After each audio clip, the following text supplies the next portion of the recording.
Kumustahin natin ang canvassing ng mga boto sa Batangas. Naroon po si Darlene Cai. Darlene.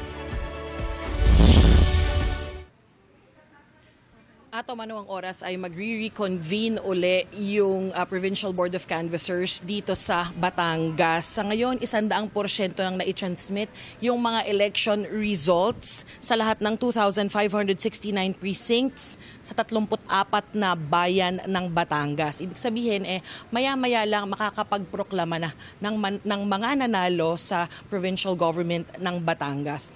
Hindi pa ipapakita sa atin yung official and final tally. Hinihintay pa kasing makumpleto raw yung Provincial Board of Canvassers at makapagsimula yung makapag-reconvene ulit sila. Pero kung pagbabasihan natin yung partial and official tally ng COMELEC media server as of 7:31 a.m. kanina, nangunguna sa pagka-gobernador si Vilma Santos Recto.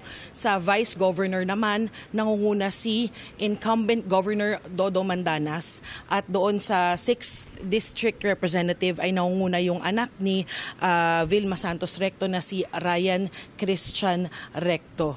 So anong oras magre-reconvene na ulit, makikita na namin yung mga official and final na results ng naging eleksyon nga dito sa Batangas. Kung pagbabasihan natin itong partial and official tally, kung sila pa rin yung leading, mukhang ang naging Batanggenyo vote ay pumabor doon sa mga nakaupo at nakaupo ngayon yung mga incumbent o yung mga dati nang namuno sa lalawigan ng Batangas. So yun na muna yung latest. Mag-update kami mamaya kapag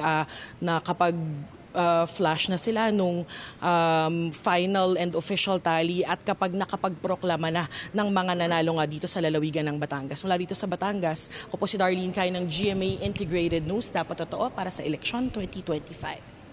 Maraming salamat, Darlene Cai.